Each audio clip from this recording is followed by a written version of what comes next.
इंदौर में सरोगसी के नाम पर महिला उसके पति को 8 महीने तक बंधक बनाकर रखने, बलात्कार करने और पैदा हुए बच्चे का अपहरण किए जाने का रोंगटे खड़े कर देने वाला मामला सामने आया है। लव मैरिड दंपति को झांसे में लेकर एक नामी डॉक्टर ने अपने साथियों के साथ मिलकर ऐसा तानाशाही जाल बिछाया कि पीड़िता 8 महीने तक एक कमरे की निगरानी में बंधक बनी रही। यही नहीं, डॉक्टर ने सरोगेसी के नाम पर ब्लैकमेल करते हुए पीड़िता से बलात्कार किया। गर्भवती होने पर दंपति को धमकाते हुए एक फ्लैट में कैद रखा और जन्म के बाद नवजात बच्चे को छीनकर किडनैप कर ले गए। इंदौर के प्रसिद्ध अस्पताल से जुड़े एक डॉक्टर द्वारा रचे गए पूरे इस षड्यंत्र की पीड़ित दंपति द्वारा सबूतों सहित इंदौर पुलिस कमिश्नर संतोष कुमार से शिकायत की गई है, जहां शिकायत के बाद पुलिस कमिश्नर ने तत्काल संज्ञान लेते हुए महिला थाना टीआई को जांच के आदेश दिए हैं, जिसके बाद कार्यवाही तेज हो गई। हाईकोर्ट एडवोकेट कृष्ण कुमार कुन्हारे और डॉक्टर रूपाली राठौर के साथ दंपति ने पूरी घटना पुलिस कमिश्नर के सामने रखी। एडवोकेट कुन्हारे के मुताबिक लव मैरिड कपल दंपति काफी कर्जे में था, जिसके लिए उसने एक परिचित से डॉक्टर से मिलवाया था और लोन सेटल करवाने का आश्वासन दिया था। मुलाकात के बाद डॉक्टर ने खुद को बड़े अस्पताल का विशेषज्ञ बताते हुए आईवीएफ और सरोगेसी के नाम पर पहले विश्वास जीता और फिर कई ब्लैक स्टाम्प पेपर्स, आधार की कॉपी और धमकियों के दम पर पीड़िता का 3 बार आईवीएफ करवाया, लेकिन वह फेल हो गया। जिसके बाद दबाव बनाकर महिला को इंदौर के एक प्रसिद्ध होटल ले जाया गया और नशीला पदार्थ मिलाकर बलात्कार किया गया। गर्भवती होने पर दंपति को धमकाकर एक फ्लैट में सीसीटीवी कैमरे की निगरानी में कैद रखा गया। इस दौरान दोनों पति पत्नी पर ऑडियो सोर्स वाले सीसीटीवी लगाकर निगरानी रखी गई। 8वें महीने के बाद जब महिला को गर्भ में समस्या हुई तो पीड़िता ने मदरहुड अस्पताल में एक पुत्र को जन्म दिया, लेकिन अस्पताल से बाहर निकलते ही आरोपी डॉक्टर और उसके साथियों ने बच्चे को जबरन छीनकर अपने साथ ले गए। पति का मोबाइल फॉर्मेट किया और झूठे केस में फंसाने की धमकी दी। बाद में दंपति को बच्चे से मिलने के लिए भी दशहरा मैदान बुलाया गया, जहां पिस्तौल दिखाकर डराया गया। पीड़िता के अनुसार डॉक्टर के साथियों ने फर्जी क्षतिपूर्ति समझौता, झूठे दस्तावेज और यहाँ तक कि बच्चे की फर्जी मृत्यु प्रमाण पत्र तक तैयार करवा दिए। दंपति ने आशंका जताई है कि आरोपी विदेश भागने की फिराक में है और बच्चे की जान को भी खतरा है। यह मामला इंदौर जैसे शहर को झकझोर देने वाला है। महिला थाना पुलिस अब पूरी गंभीरता से मामले की जांच में जुटी हुई है। मैं और मेरे पति के साथ सरोगेसी आईवीएफ के माध्यम से धोखा हुआ है। शहर इंदौर के बहुत बड़े हॉस्पिटल के बहुत बड़े डॉक्टर ने और उनके अन्य साथियों द्वारा धोखा और षड्यंत्र रचा के जाल में फंसाया गया है। तो मैंने बहुत सारे सबूतों के साथ में पुलिस कंप्लेन की है और इसी प्रकार अन्य महिला कोई भी सरोगेसी के झांसे में ना आए किसी भी। आपके साथ भी कुछ गंदा काम करने को बता रहे हैं, क्या है वो? आपके साथ भी कुछ हुआ? जी, उन्होंने मेरे साथ में कोई नशीला पदार्थ देकर भी गंदा काम किया। और बच्चे को लेके आपके क्या, बच्चे की क्या समस्या है? और उन्होंने मेरा बच्चा अपहरण करके उन्होंने अपने पास रखा हुआ है। ये पीड़ित दंपति शहर चंदन नगर के निवासी है। सन 2017 में इनकी आपस में लव मैरिड हुई थी। दोनों बहुत खुशी खुशी रह रहे थे। अचानक इसी दौरान पीड़ित दंपति के ऊपर थोड़ा सा कर्जा हो गया था। उस कर्जे को समय पर नहीं चुका पाया तो एक व्यक्ति ने वो कर्जे को एडजस्ट करने के नाम पे कुछ डॉक्टरों से मिलने का बोला कि आप उनसे मिल लो तो आपको ये कर्जा एडजस्ट कर देंगे। इसी तार में आपके सितंबर 2023 में पीड़ित दंपति को कुछ 3 डॉक्टर, एक युवक, मतलब टोटल 4 लोग श्रीमाया होटल एबी रोड में मिले और उन्होंने बोला कि मुंबई की किसी पार्टी को आईवीएफ सरोगेसी के माध्यम से बच्चा चाहिए, आप उनकी मदद करिए। और बातों में कभी वो गोल बातें करके बोलते हैं कि उनमें से एक डॉक्टर जो उनके साथ में बैठा हुआ था, उसने अपने आप को अरविंदो हॉस्पिटल का डॉक्टर बताया था, उसको बच्चा चाहिए, उसकी पत्नी को बच्चा नहीं हो रहा, ऐसा बोल के उन्होंने बातें घुमाई और बाद में कर्जे एडजस्ट करने के नाम पर कुछ कागजों पर, ब्लैंक कागजों पर हस्ताक्षर करवाए। इसके बाद में जब पीड़ित दंपति इनके झांसे में आ गए तो इन्होंने पीड़िता को डीएनएस हॉस्पिटल में फर्स्ट टाइम भर्ती कराया और अनूपनगर के किसी आईवीएफ सेंटर के माध्यम से आईवीएफ का पूरा जो प्रोसीजर होता है वो फॉलो करवाया, जो लीगल था वो फॉलो करवाया। और उसके बाद में जब वो डीएनएस के अंदर तो 2 बार उस डॉक्टर की आईवीएफ था वो फेल हो गया। फेल होने के बाद में तो उस वहाँ पर वो प्रोसेस हो नहीं पाई, वो फेल हो गया। फेल होने के बाद में फिर डॉक्टर ने इस महिला को झांसे में लिया कि चूंकि मैं अरविंदो हॉस्पिटल में काम करता हूँ और मेडिकल की कई प्रतिबंधित दवा हैं जो मेरे पास में है, उसमें तुम्हारे पति को झूठे केस में फंसा दूंगा, डॉक्यूमेंट का भी दुरुपयोग करूंगा, तो जैसा मैं बोलो ऐसा करो, तुमको मेरे साथ सोना पड़ेगा। पीड़िता ने मना कर तो दबाव प्रभाव बलवा के उसको second time Shreemaya hotel AB road में बुलाया और इसको बगैर चेकिंग रजिस्टर, विजिटिंग रजिस्टर पर हस्ताक्षर करवाया, होटल के कमरे में ले गया और वहां पर इसके साथ में जूस में कुछ, कोल्ड ड्रिंक्स में कुछ नशीली टेबलेट मिला के साथ में रेप करा और ये बात किसी को बताने पर मुंह चुप रखो नहीं तो जान से मारने की धमकी दी। यह पूरा घटनाक्रम हुआ। यह पूरा घटनाक्रम होने के बाद में जब पीड़िता प्रेग्नेंट होने के बाद में उसने पूरा घटना अपने पति को बताया और डिप्रेशन में आ गई तो पीड़ित दंपति ने डॉक्टर से संपर्क किया, बोला आपने हमारे साथ गलत करा है, इस पोइट के अंदर जो प्रेगनेंसी हुई इसको क्लियर करो। तो डॉक्टर ने बोल दिया हम क्लियर नहीं कराएंगे, हमको ये बच्चा चाहिए, 9 महीने बाद बच्चा आप हमें दे दो, जैसा हम बोल रहे हैं वैसा करना, नहीं तो तुम्हें आपको झूठे केस में फंसा देंगे। बाकायदा फिर डॉक्टर ने षड्यंत्र के पूर्वक अरविंदो हॉस्पिटल के सामने एक फ्लैट लिया और उस फ्लैट के अंदर पीड़िता को 8 से 9 महीने तक रखने का बोला और वहाँ पे सीसीटीवी कैमरे लगा दिए कि ये अगर किसी प्रकार की बातें करते पुलिस कार्रवाई की तो उनको पता चल जाए। अचानक 8वें महीना में पीड़िता के पेट में दर्द हुआ। पीड़िता के पेट में दर्द होने पर पीड़िता को उसके पति ने दिनांक 15/9/2024 को मदरहुड हॉस्पिटल में भर्ती कराया, जहाँ पर पीड़िता ने 4/10/2024 को एक बच्चे को पुत्र को जन्म दिया, जिसके जानकारी लगने पर वो लोग भी डॉक्टर से भी वहाँ आ गए और पीड़िता उसके पति को मुंह बंद रखने की धमकी दी। जैसे ही फिर इनको ये लोग दिनांक 9/10/2024 को डिस्चार्ज करके बच्चा नीचे लाया तो नीचे कई 3-4 कारों खड़ी थी। उन्होंने कार में से डॉक्टर ने उतर के सबसे पहले तो बच्चा छीना, बच्चा छीनने के बाद में पूरे मेडिकल डॉक्यूमेंट छीन लिए और इनका मोबाइल फॉर्मेट करके भगाने की कोशिश करी। उसके बाद में जब पीड़िता ने जैसे जैसे वापस उन नंबरों पर संपर्क करो, बोला कि मुझे मेरे बच्चे से मिला दो, तो 2 बार दशहरा मैदान में बच्चों को मिलवाया, रिवाल्वर दिखा के डराया धमकाया।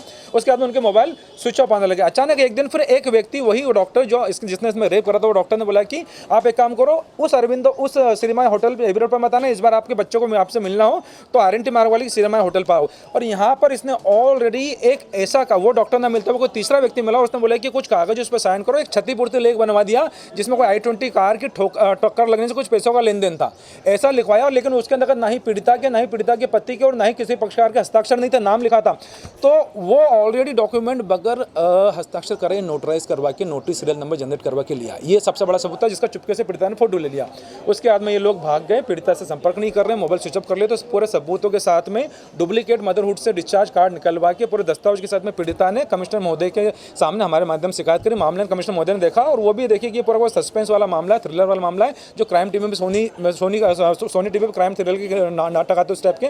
तो मामले की गंभीरता को देखते हुए हमने जब कहा साहब ये पूरा का पूरा मामला एक बहुत बड़ा रैकेट का, इसमें कार्रवाई होनी चाहिए, तो उन्होंने मामले की गंभीरता को देखते हुए महिला थाने TI को इसके नाम जांच कार्रवाई करने के आदेश दिए, जिसमें पीड़िता के बयान हो चुके हैं। डॉक्टर कौन कौन है, कहाँ? चूंकि इसके अंदर जो डॉक्टर जो इसमें जो तीनों डॉक्टर हैं उनमें से 2 डॉक्टर ने स्वयं को अरविंदो हॉस्पिटल में बड़े पद पर पदस्थ होना बताया था। अगर अरविंदो की वेबसाइट पर जाते हैं तो उसमें से जो रेप करने वाला डॉक्टर उसका डाटा उपलब्ध है, हमने उसकी जानकारी निकाली। एक डॉक्टर और दूसरा डॉक्टर भी वहीं पर पदस्थ थे। और तीसरा जो डॉक्टर है, तीसरा डॉक्टर जो ये बोल रहा था कि अगर आपने बच्चे को लेने के लिए कोई कंप्लेन करी तो इस बच्चे को मैं मरा हुआ बता के फर्जी डॉक्यूमेंट कलेक्ट करा लूँगा। और उस डॉक्टर को उन्होंने जहार जावा में गवर्नमेंट हॉस्पिटल में पदस्थ होना इन आपस में इन्होंने पीड़िता को बता के डराया धमकाया था। क्या उन डॉक्टर को कोई नाम बताएंगे आप? चूंकि इसके अंदर वास्तविकता ये हुई है कि जो पीड़िता से जो रेप हुआ, उस रेप के अंतर्गत उस पीड़िता का जो बच्चा हुआ, बच्चा उस व्यक्ति से हुआ है। इस कारण से किसी प्रकार का अगर उन डॉक्टर का नाम बताया जाता है तो उस पीड़िता के बच्चे और उसकी आइडेंटिटी डिस्क्लोज हो जाएगी, जो इलीगल मानी जाएगी। एक डॉक्टर का नाम मत बताइए, लेकिन साथ में 2-3 जो है 2-3 डॉक्टर, चूंकि डॉक्टर तीनों षड्यंत्र में शामिल थे, इस कारण से हम अभी एक टेक्निकल रूप से ये डॉक्टर का नाम बताने में एक लीगल रूप से हम नहीं बता पाते, नहीं बता। अच्छा, जिस तरह से इनके बीच में एग्रीमेंट हुआ था कि उनका कुछ कर्जा लेने का, क्या उन्होंने उनको पैसा दिया? नहीं, कुछ नहीं दिया है। क्योंकि इसमें सबसे बड़ी चीज़ ये हो गई कि उन्होंने कर्जा एडजस्ट करने के नाम पर जिस पुरुष से कर्जा ले रखा था मित्र से, उसको कागज के बदले कुछ कर्जा देने का, कर्जा एडजस्ट करने का फॉर्मेलिटी के नाम पर कागज पर साइन करे। उन कागजों में क्या लिखा, उन स्टाम्पों में क्या लिखा, हमारे जो इन्होंने आधार कार्ड लिए वो आधार कार्ड का क्या यूज़ करा, ये कुछ नहीं बताया और ये वापस नहीं लुटाए। तो पीड़िता ने इन कागजों को भी मांग करी और सबसे पहले उसको उसका बच्चा दिलाया जाए और बच्चा दिलाने में उसकी, अगर ये डॉक्टर उसको चुनौती देते हैं तो उसके DNS की प्रोसेस को लेकर भी उसने रिक्वेस्ट करी महिला थाने से। पीड़िता इतना समय के बाद पुलिस के पास क्यों गई? जब पहली बार रेप हुआ था तभी पीड़िता पुलिस के पास? इसके 2 कारण। इसका सबसे मेन कारण यह है कि पीड़िता ने कम से कम 3-4 महीने से उसके जो घटनाक्रम हुआ, क्योंकि जब उसको पहली बार वहाँ पर बुलाया गया अपने श्रीमाया होटल के अंदर, तो डॉक्यूमेंट उसके पति, चूंकि लव मैरिज कपल थे, इन्होंने कभी इसमें की पुलिस कार्रवाई, कोर्ट कार्रवाई देखी नहीं। लेकिन इनको ये चक्कर में ऐसे झांसे में फंसे कि दही ना कि वो झांसे में पूरे डॉक्टर को लेते रहे और उनको मुंह चुप करने की धमकी दी। और इन्होंने क्या करा कि डॉक्टरों ने इसके बाद में इसके दस्तावेज का दुरुपयोग करने और मेडिकल लाइन की बैंड मेडिसिन के आधार पर झूठे केस में फंसाने की धमकी दी। अब नई नवेली दंपत्ति उसमें डरेगी तो वो चुप रही, लेकिन 3-4 महीने बाद जैसे प्रेग्नेंट रही तो डिप्रेशन में आ गई।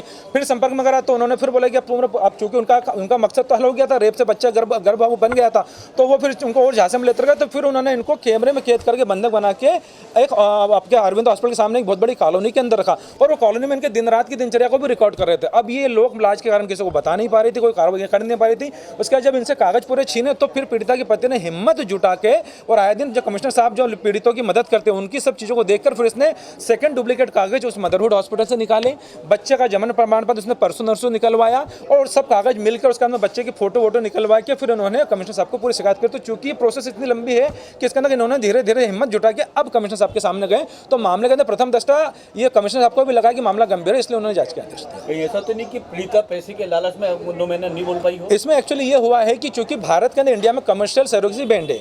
दूसरी बात है कि अगर पीड़िता अगर पैसों के चक्कर में बोलती तो IVF वाली सरोगेसी वाली बात होती, लेकिन यहाँ तो रेप से बच्चा उत्पन्न होने वाली बात आ गई है। अगर रेप से बच्चा उत्पन्न होने के अंतर्गत अगर किसी प्रकार के सरोगेसी IVF में पैसा लेने वाला पैसा देने वाला दोनों आरोपी होते हैं, लेकिन ये IVF इन्होंने सिर्फ ओनली एक चैरिटी के रूप में करने का बोला था जिसमें इन्होंने मदद करी, लेकिन बाद में जो उन्होंने दस्तावेज को दुरुपयोग करा, अब वो दस्तावेज के आधार पर प्राइम फेसी ये चीज़ लग रही है कि जो कागज नोटरी वाले बना के लाए बगैर साइन करे नोटरी नंबर जनरेट करा के लाना ही प्रथम पैसा उन आरोपी डॉक्टरों के खिलाफ बहुत बड़ा सबूत दिखा रहा है कि इन्हें पूरा करा इन्होंने षड्यंत्र रचा।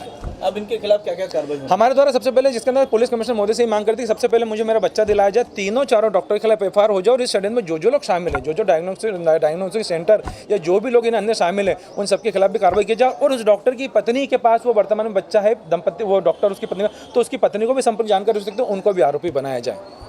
क्या आपने उनको भी आरोपी बनाया है? आपको शिकायत में पूरा नाम लिखा है, हमारा तो खुल के नाम लिखा कि इसके अंदर क्योंकि एक डॉक्टर अगर हमसे बच्चा छीन के ले जा रहा है तो उसकी पत्नी के पास अगर उसने बच्चा रख रखा है तो वो भी शामिल है। तो ये सब चीज़ को लेकर हमने बोला है। अब हमको पूरी उम्मीद है कमिश्नर साहब इसके अंदर उन्होंने पूरी हमको मदद का आश्वासन दिया है और उसके उसी उनकी मदद के आश्वासन के बाद ही तुरंत महिला थाने ने इसके अंदर कार्रवाई प्रारंभ करी है। मीडिया के सामने इन डॉक्टरों के नाम कब तक आएंगे? मीडिया के सामने जैसे ही इसके अंदर बच्चा महिला को सुपुर्द हो जाता है, क्योंकि अभी बच्चे की चूंकि सबसे बड़ी मैच इतना सेंसिटिव मामला है कि अगर डॉक्टर पीड़िता ने बोला है, थाने पे भी कई बार बोला है, पुलिस को भी जांच में, कि अगर जिस हिसाब अगर उनको पता चलेगा डॉक्टरों का नाम ओपन होते हैं या उनको पता चलता है तो बच्चों को इंडिया से बाहर लेकर भाग जाने की भी फिराक में, तो इस कारण से अभी पीड़िता ने नाम नहीं था। जिस दिन FIR हो जाती है उस दिन खुल के ही प्रथम दृष्टया पीड़िता के अंदर 4 आरोपियों के नाम हम ओपन कर देंगे। क्या अभी तक FIR अभी FIR नहीं हुई है, जबकि ये भी बहुत बड़ी एक मतलब एक दुर्भाग्यपूर्ण बात यह है कि कमिश्नर साहब ने तो मदद करी, लेकिन महिला थाना इंदौर ने इस मामले में से भी जांच की कार्रवाई प्रारंभ करी है, जबकि रेप के मामले त्वरित सबसे रूप से FIR होना चाहिए, फिर पीड़ित का मेडिकल होना चाहिए।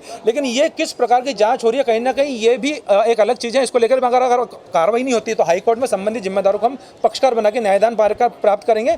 दूसरी बात यह हो गई है कि जो पीड़िता के जो बयान हुए, पीड़िता के बयान के बाद हमारे जब उनसे संपर्क किया गया तो उन्होंने कि हम इसमें कार्रवाई कर रहे हैं, लेकिन अभी तक दुर्भाग्य बात है कि FIR दर्ज नहीं होना, पीड़िता का मेडिकल नहीं होना और बच्चे की सुरक्षा को लेकर बच्चों को उससे जब्त नहीं करना। ऐसा लग रहा है कि कहीं ना कहीं ये 490 दहेज के लेकर दहेज की कार्रवाइयों में जो पतियों को बुलाया जाता है फिर परामर्श कराया जाता है, ये उस टाइप की कार्रवाई चल रही है। क्या आपको लगता है कि महिला थाना भी डॉक्टरों से मिला हुआ है? नहीं, मुझे ऐसा लगता नहीं, लेकिन चूंकि उनकी जो कार्रवाई है उनकी कार्रवाई भी लचर सीमा पे चल रही है और अगर ये लचर सीमा पे सिंपल किसी महिला ने कोई सिंपल मारा पीटी के या दहेज प्रताड़ना के आरोप लगाए नहीं, उसने इतने गंभीर आरोप लगाए सबूतों के साथ में, तो सबसे पहले इनको उस मदरहुड हॉस्पिटल में जहाँ बच्चा हुआ था, उस श्रीमाया होटल के अंदर जहाँ रेप हुआ था और वो फ्लैट जहाँ पे किराया लेकर रखा था और उसके बाद में उस DNS हॉस्पिटल में जहाँ पे IVF की प्रोसीजर फेल हुई थी, यहाँ पर सर्वप्रथम पीड़िता को लेकर जाना था, वहाँ की वीडियोग्राफी करनी थी, लेकिन ऐसा कुछ नहीं करना भी कहीं ना कहीं अभी वर्तमान में महिला थाने की जांच को कहीं ना कहीं शंका के घेरे में हमारे अनुसार तो डालता है। क्या लगता है कि न्याय मिलेगा कि इस तरह के जो अभी पीड़िता को महिला थाने पर बुलाया है, अगर इसके अंदर 2-1 दिन में अगर FIR दर्ज नहीं होती है तो फिर हम इसके अंदर निश्चित रूप से बंदी प्रत्यक्ष याचिका के थ्रू और साथ में ही जिम्मेदारों के लिए अन्य कार्रवाई करने के लिए जाएंगे, क्योंकि पुलिस कमिश्नर महोदय ने तो तुरंत पीड़िता की मदद कर, लेकिन थाने पर अगर वो कार्रवाई भी लचरता पे